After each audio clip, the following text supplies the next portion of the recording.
Most people believe they are in charge of their own thoughts. They're not. And the moment you understand what is actually running the show inside your head, you will never see yourself the same way again. Your brain makes most of its decisions before you're even conscious of them. Neuroscientists have measured this gap. The unconscious mind processes millions of bits of information per second, while conscious awareness handles almost none of it. You are not the driver. Most of the time, you are a passenger who just thinks they are steering. This was a survival design. For hundreds of thousands of years, the brain needed to react before it could think. So it built fast, automatic systems that operate below awareness, scanning for threat, seeking reward, avoiding pain.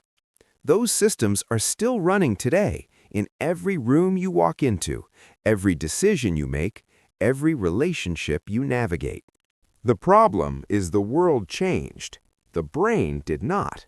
Psychologists call this automatic system System 1. It is fast, emotional, and shaped entirely by repetition and past experience.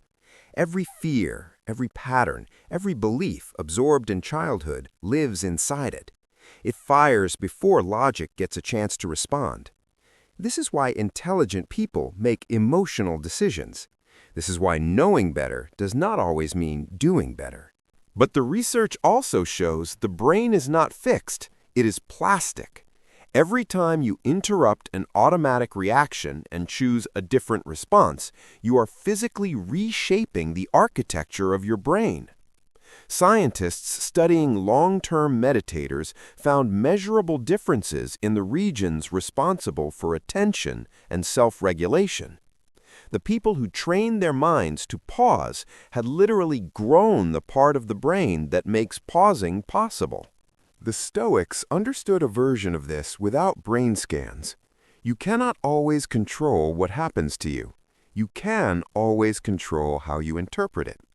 That small gap between event and response is the only real territory of human freedom.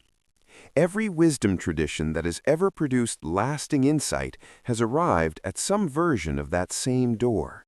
Here is what most people discover too late. The voice inside your head narrating your life, criticizing your choices, predicting how things will go, is not you.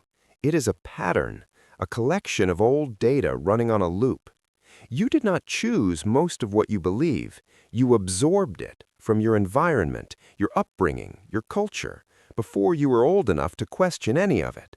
Becoming aware of that process is not comfortable, but it is where everything begins to change.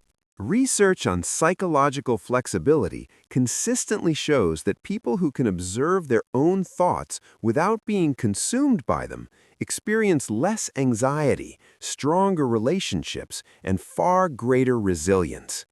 The skill is not positive thinking. It is honest awareness of what the mind is doing without being dragged into every current it generates. The mind is the most powerful instrument you will ever have access to.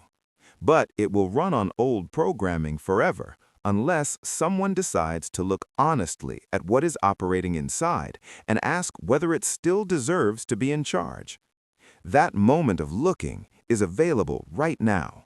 One uninterrupted reaction at a time, one examined belief at a time, the architecture of your mind can begin to shift.